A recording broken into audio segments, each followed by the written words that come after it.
Bien, amigos contraculturales, nos encontramos en cabina con un amigo de la casa, un amigo del programa de Contracultura.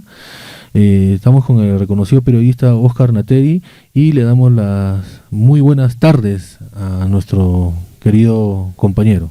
Buenas tardes, Jorge, buenas tardes a todos los oyentes de Contracultura.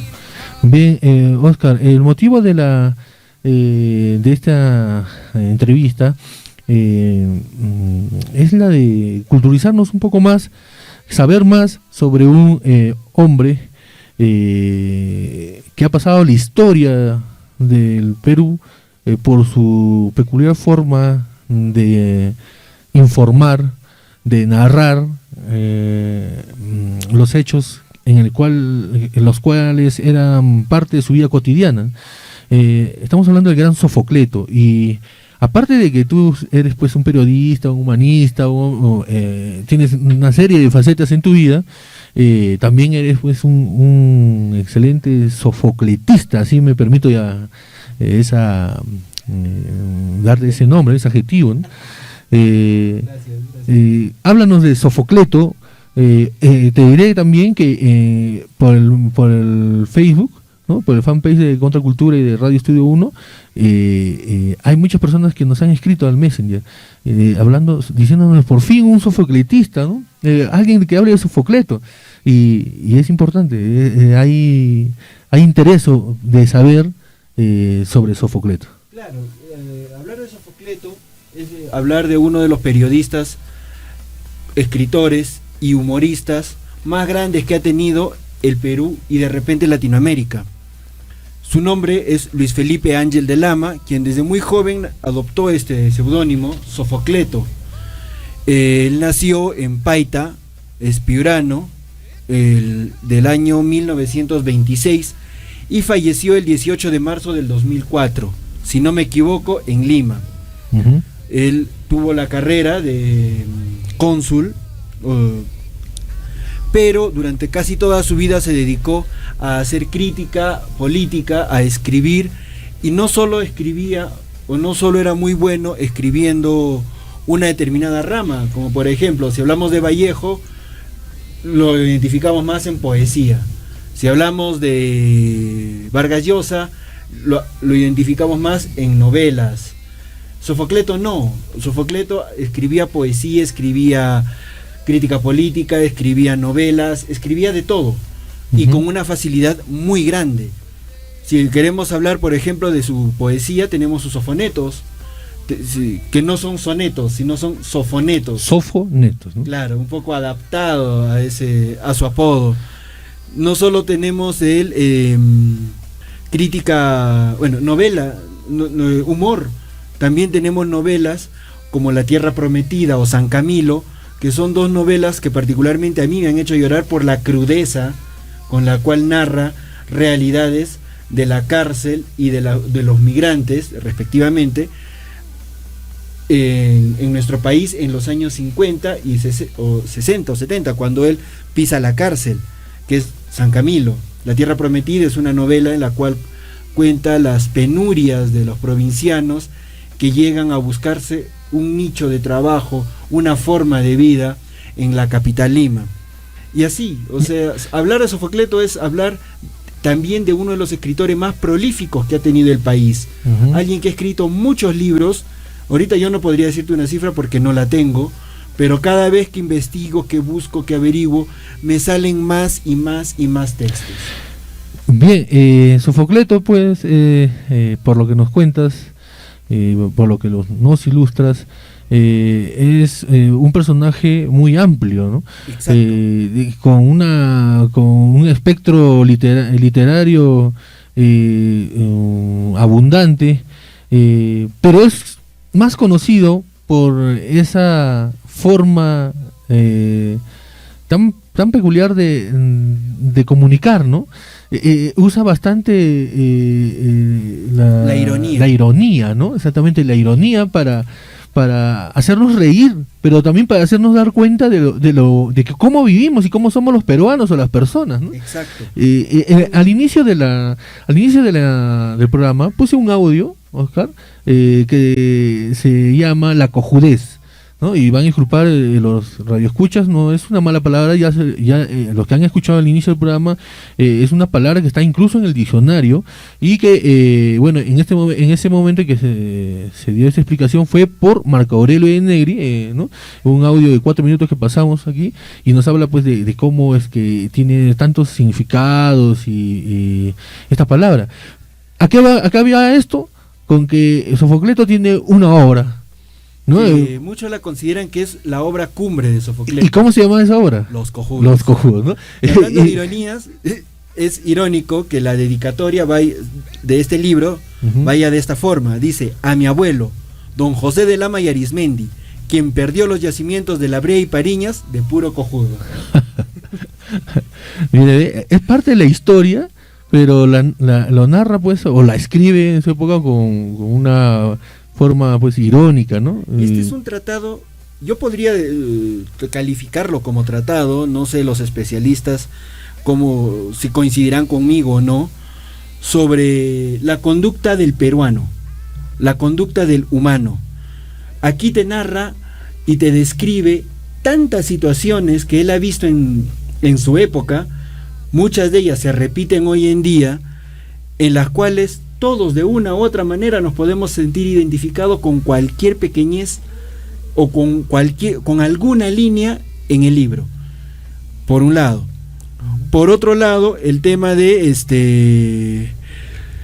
que te va narrando y te va mostrando cómo muchas veces las acciones inteligentes que podemos tener nosotros pueden caer en el absurdo o en el ridículo, al extremo de llegar a la cojudez.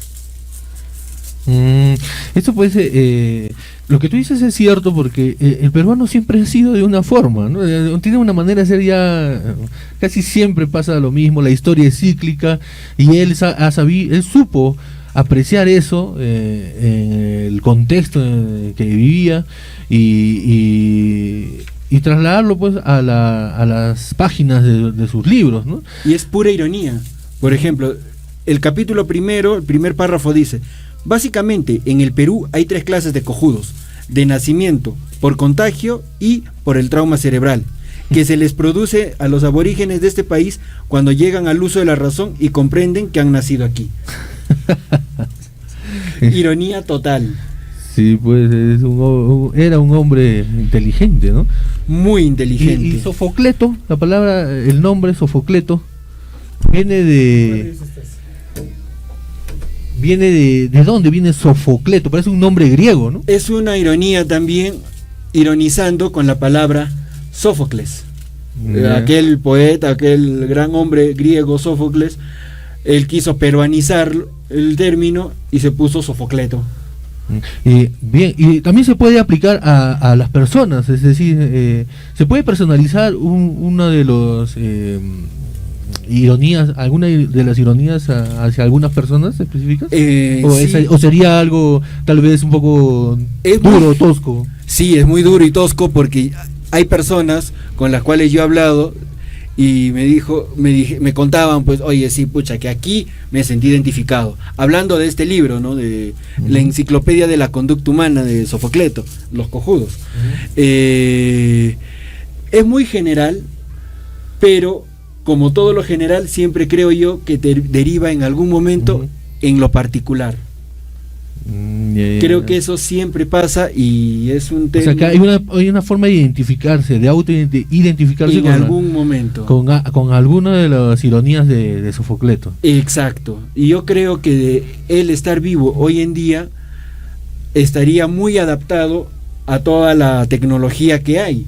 En ese entonces él se adaptó a lo que tenía, se adaptó a la política, a la vida cotidiana, y lo que él escribía muchas veces, o casi siempre, marcaba una pauta editorial muy fuerte, porque creo yo que con el humor se puede marcar más pauta política que con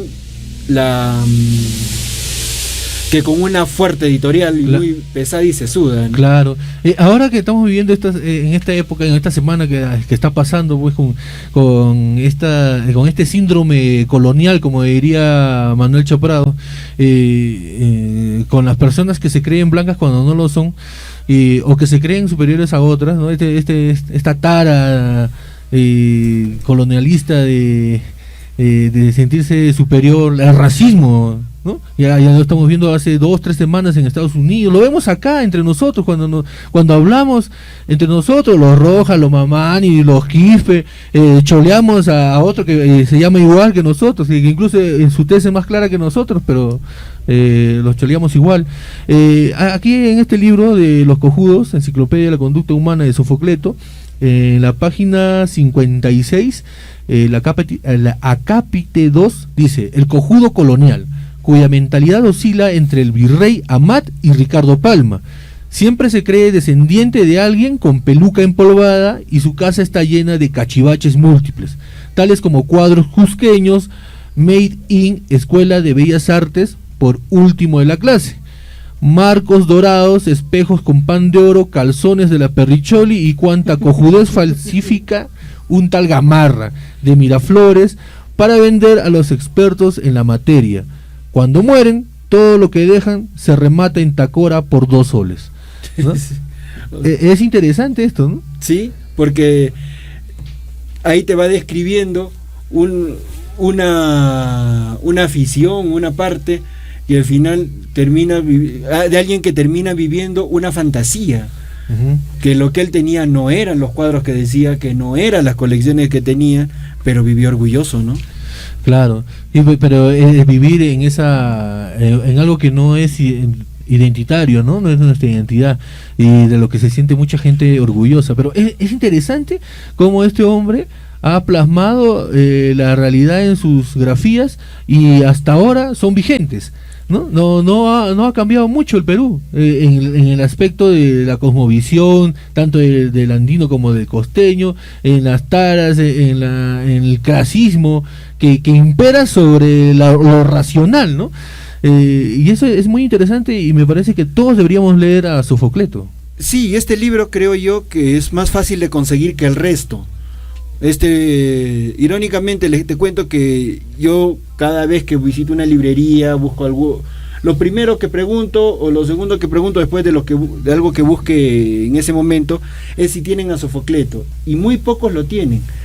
Yo solo ahorita tengo 9. Estoy viendo he perdido varios libros. Solo tengo 9.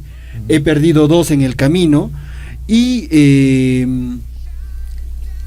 un tema que también quería resaltar es que este libro, Los Cojudos, lo encontré alguna vez por acá en los portales, en Huancavelica, me llamó la atención y lo compré, y veo que habitualmente para por acá. Entonces, yo creo que es el que está más al alcance de la población, claro. Pese a que Sofocleto tiene muchos otros libros. Claro.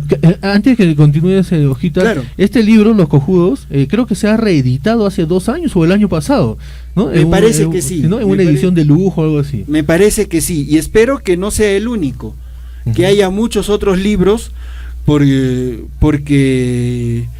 son libros, son textos que en verdad te enseñan una buena parte, y si no te enseñan y llegas a entender esa ironía, te vas a divertir un montón. Claro, también tiene otros libros como los que estoy viendo que tienes a la mano. Por favor, háblanos de los libros y sus peculiaridades. Algunos de los que tengo, por ejemplo, así sin cambiar la rama de la conducta humana, también tengo acá el tema de la sábana de abajo. Uh-huh. Práctico manual de educación sexual aplicada, exclusivo para caballeros. Y en este libro, Sofocleto hace una ironía de lo pésimo que somos los hombres en el matrimonio. Los varones. Exacto. Uh-huh. Entonces, te va empezando a contar. Por ejemplo, ahí para algunos amigos que tenemos, pues, a ver, les puede servir de algo, ¿no? O por lo menos de reflexión. Dentro de la ironía que tiene este libro, te muestra al varón como un mono, y lo califica, o en todo el libro lo usa con el término de chita, y ella es la mujer, ¿no? Entonces, empieza así, generalidades. Hace muchísimos años el mono era feliz. No trabajaba en el sentido actual y perentorio de la palabra. No tenía obligaciones de ninguna especie. No tenía sentimientos, como los bancos, ni ideología, como ocurre con los líderes políticos. Y la más alta fórmula de su posición filosófica ante la vida consistía en rascarse plácidamente las verijas, en triturar una que otra pulga con los dientes, a manera de chicle vivo, o de embostezar lleno de indolencia y desgano, cuando no se le ocurría nada mejor que hacer. Reproducirse, por ejemplo, ya que siempre, desde las épocas más remotas, fue su deporte favorito. Inclusive en nuestros días, Chita sigue creyendo de manera fanática que él está en la tierra para llenarla de monitos. Y es que hasta hoy nadie le ha hecho entender que en la vida hay cosas más trascendentes e importantes que darle gusto al cuerpo. Honestamente no sabemos cuáles son, pero alguna debe haber. Pero en fin, no es mi problema. Ironía total, ¿no? Claro, sí. Y acá estoy leyendo otro, le voy a dar lectura. Ser bígamo, dice, ¿no? Esto está en el libro Los Cojudos. Claro. Para a ver a que le caiga el guante y que se lo chante, ¿no? Dice, sensación de fracaso y acojudamiento desconcertante al descubrir que mantener dos mujeres no es cosa de pendejos, sino de cojudos altamente calificados para ejercer dicho papel, soportando a dos fonógrafos, acostándose con ellas sin tener ganas, dejándose exprimir como pantalón de náufrago y reconociendo hijos que se parecen al cobrador de la luz. Sin embargo, el bígamo tiene el mérito de, llegada la ocasión, mirarse en el espejo y reconocer que es un perfecto cojudo. Al que le caiga el chante, que se la aguante. Claro, ¿no? Bien, es muy importante aprender sobre este escritor. Ya analizándolo un poco más, él tiene libros que trata sobre los problemas sociales, ¿no? Mira, hay dos que uno lo tengo en la memoria ahorita, o sea, voy a hacerte un comentario, te comentaba sus novelas. La Tierra Prometida, si no me equivoco, con ese libro ganó algún premio de novela corta ya por los 1920 o 30 o 40 y algo, no tengo el dato exacto, el cual cuenta la historia de una familia que llega de la Sierra Norteña del Perú a Lima, y cómo van enfrentándose y viviendo en un mundo, en una zona donde está llena de tuberculosos, y la tuberculosis es uno de los problemas centrales de este libro, uno de los temas que va narrando como la falta de desatención social, médica, la falta de oportunidades, va llevando desde la degradación social y económica de esta familia hasta la muerte, y muertes muy duras, muy trágicas, que te las va contando con la magistralidad de un gran narrador, y te va mostrando ese Perú tan indolente, tan duro y a la vez tan hipócrita, y como diría en este libro, tan cojudo. Y realidades que seguimos viendo ahora. No podemos decir que nuestro sistema de salud es perfecto. Claro. Tal vez no sea el mismo de esa época, pero no ha avanzado en la medida que debió avanzar. Vemos también que la discriminación sigue siendo vigente, como la mostraba en ese libro, en La Tierra Prometida. Otro libro muy duro es San Camilo. Él nos cuenta en los primeros libros, en los primeros párrafos, cómo llegó a San Camilo. San Camilo era una división especial del Hospital 2 de Mayo, en el cual se internaba exclusivamente a todos los presos que necesitaban hospitalización del país. Y era un hospital tan pequeño, o mejor dicho, un sector tan pequeño, que en la misma sala podías tener a un enfermo de apéndice y otro de tuberculosis, con el riesgo alto de contagio, porque no tenían más espacio.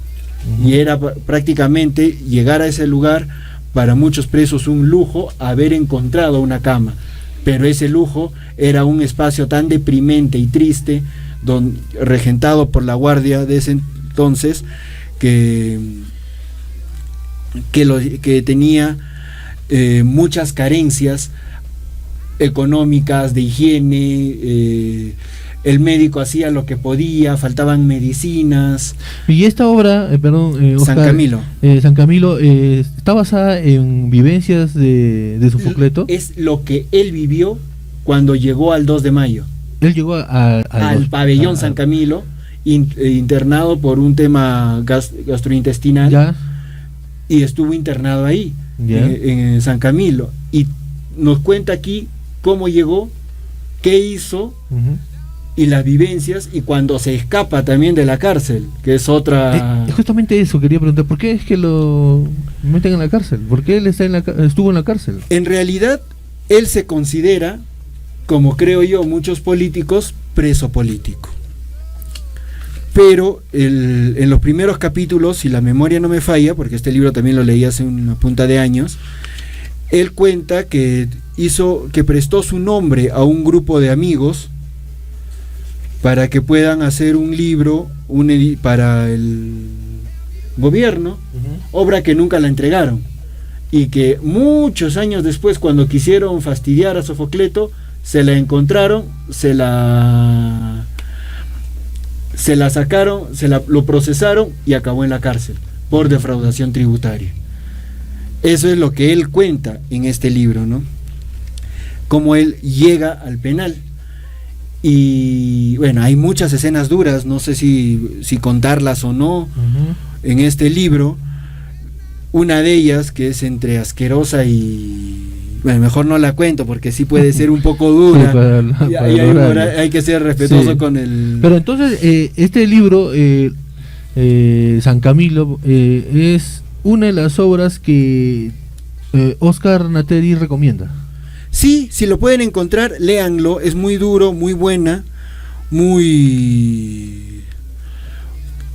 no van a encontrar humor acá, más que en 3 o 4 líneas, pero sí van a encontrar una excelente narración, van a encontrar una excelente forma de contar las vivencias y una triste realidad que se vivía en los años 60 en el país. ¿Y qué otros libros tiene? Hemos visto que nos has traído a la cabina. Vemos acá un libro que parece que está en letras chinas. Diccionario chino. Sofocleto, bueno, yo te cuento, me lo preguntaste alguna vez.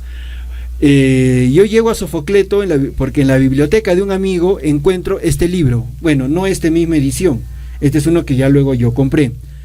Pero esta edición, Diccionario de Sinónimos, Sofocleto. Edición revisada por eminentes psiquiatras de fama interprovincial. Interprovincial. Así dice en el libro. Y el libro comienza narrándote una ironía muy grande, que es una crítica a la Real Academia de la Lengua y cómo muchas veces utilizan términos que son muy rebuscados y van poniéndolos de moda, y otros que deberían de estar de moda simplemente los van poniendo en el atraso, ¿no? Y dice, prólogo, pone un asterisco, pie de página, prólogo es sinónimo de pretexto, ¿no? ¿Cuál es el pretexto de este libro? En mi opinión, lo bueno de los idiomas está en que sirven para cualquier cosa menos para entenderse con ellos. De lo contrario, esto es, si cada lenguaje alcanzara el supuesto objetivo de transmitir el pensamiento humano en su verdadera sustancia y esencia, la tierra, helicoidal y transhumante bola de indolencia, vagaría hoy por los abismos siderales, tan picada de viruelas como la superficie de la luna y tan absolutamente estéril como el cerebro de un imbécil. Porque si el hombre contemporáneo que no merece la mayúscula y en quien deberíamos suponer, siquiera por la inercia pedagógica de la expeciencia y de los siglos, alguna evolución positiva hacia la armonía social entre él y sus semejantes. Y bueno, así va continuando, haciendo, más adelante encontramos ahí una crítica a todo lo que es el sistema, ¿no? El sistema, la forma en que vivimos, ¿no? No, acá básicamente es a la Real Academia de la Lengua. Y el libro cuenta, bueno, está dividido en letras del abecedario y encuentra una forma diferente de ver el idioma. Una forma que lo usamos sin darnos cuenta, tal vez. No, simplemente... Es una mofa del idioma. Es una mofa del idioma, pero aquí lo que uno ve no va a ser la palabra tal cual, ¿no? Por ejemplo, la palabra alumbramiento para todos puede ser el tema de dar a luz, de parir, ¿no? Pero él pone como sinónimo partitura. Y va cogiendo prefijos y sufijos de palabra y dándole un significado diferente, ¿no?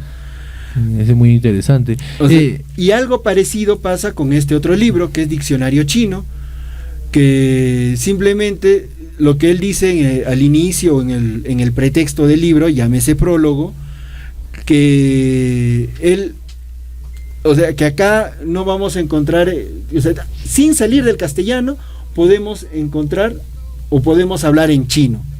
Por ejemplo, acá te cuenta una que, bueno, el truco está en darle una entonación diferente a la palabra, ¿no? Por ejemplo, emana, hija de nuestros propios padres. Emana, que no es emanar. Claro.